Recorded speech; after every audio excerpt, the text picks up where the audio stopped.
இந்த போட்டோல இருக்கார்ல இவரு வந்துட்டு என்கிட்ட 1v10 செஸ் மேட்ச் கேட்டிருந்தாரு. நம்ம தான் எல்லா ஊருக்கும் போயிட்டு சுத்திட்டு மேட்ச் விளையாண்டு இருக்கோம்ல. சரி எந்த ஊர் ப்ரோ அப்படின்னு கேட்டேன். பூனே. இங்க இருந்து 1100 கிலோமீட்டர் போனேன். பூனேக்கு போனேன். பூனே போனேன். எப்படி நல்லா இல்ல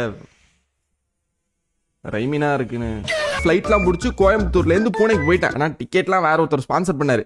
அது வேற கதை, அப்புறம் சொல்றேன். போயிட்டு லொகேஷன் எங்கன்னு கேட்டு லொகேஷனுக்கு போனா அது ஒரு டர்ஃப்ல என்னடா செஸ் மேட்ச் விளையாடுறது அப்படின்னு பார்த்தா உள்ள விளையாண்டுட்டு இருக்காங்க. ஆல்ரெடி ஃபுட்பாலும் கிரிக்கெட் வச்சு கேரம் போர்டும் பார்த்தேன். பக்கத்துலயே ஒரு பார்க்கிங் இருந்தது. அங்கேயே ஒரு வண்டியை குறுக்க நிப்பாட்டி போட்டு வண்டி மேல உட்காந்துட்டு போர்டை விரிச்சு செஸ் விளையாட ஆரம்பிச்சிட்டோம். என்ன கூப்பிட்டு இருந்தால ஒரு நண்பர், அவரோட ஃப்ரெண்ட்ஸ் எல்லாருமே வடக்கன் சார் இருக்காங்க. சரிட்டு வரிசையா விளையாண்டோம். நான் ஒரு 5-6 பேர் கூட விளையாண்டேன். எல்லாரு கூடயும் ஆல்மோஸ்ட் டக்குனே மேட்ச் முடிஞ்சிருச்சு. விளையாண்டு ஜெயிச்சிட்டேன். என்ன கூப்பிட்டவரும் வந்து விளையாண்டாரு. அவரு ஓரளவுக்கு டீசெண்டா விளையாண்டாரு. மேட்ச் முடிஞ்சு டைம் வேற ஒரு 12 இருக்கும். லைட்லாம் ஆஃப் பண்ணிட்டாங்க. கிளம்புறான்னு போறப்பதான் கரெக்டா ஒருத்தர் என்ட்ரி கொடுக்குறாரு. வாங்க ப்ரோ கடைசியா ஒரு மேட்ச் போடலாம் அப்படின்னாரு. நானும் பார்த்தேன்.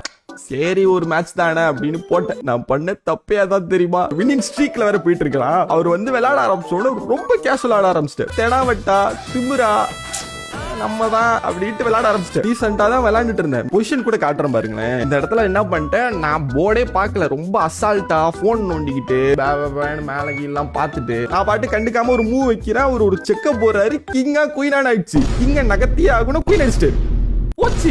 குயின் போச்சு. 99% ஜெயிக்க சான்ஸே கிடையாது. இதை ரெக்கார்ட் பண்ணி வேற 1 மாசம் ஆகுது. அந்த டைம்ல தான் இந்த டான்ஸ் சேலஞ்ச் வேற போயிட்டு இருக்கு. தோக்குறவங்க எல்லாம் டான்ஸ் ஆடணும்ட்டு அவரு அப்படியே ஜாலி ஆயிட்டாரு. நீ செத்தடா மவனே அப்படின்ட்டு லைட்லாம் ஆஃப் பண்ணி சிக்னல் கொடுக்குறப்ப மூடி வச்சிருக்கணும். அதுக்கப்புறம் ஒரு 15 நிமிஷம் விளையாண்டுப்போம் ப்ரோ. அப்படியே தான் இருந்தேன். நான் கண்ணை எங்கேயுமே நகத்திலே பயங்கரமா கால்குலேஷன் எல்லாம் போட்டு அப்படி இப்படி ஏமாத்தி இருக்கிற பீஸ் ஃபுல்லாத்தையும் கொண்டு வந்து ஜெயிச்சிட்டேன். அப்புறம் ஆனந்த் சார் சைன் பண்ண போர்டு எடுத்துட்டு வந்து இந்த கேங் எல்லாத்தையும் கொடுத்துட்டு பேஸ் ஆயிட்டேன். இனிமே நல்ல பிளேயர் கூட எல்லாம் விளையாடக்கூடாது.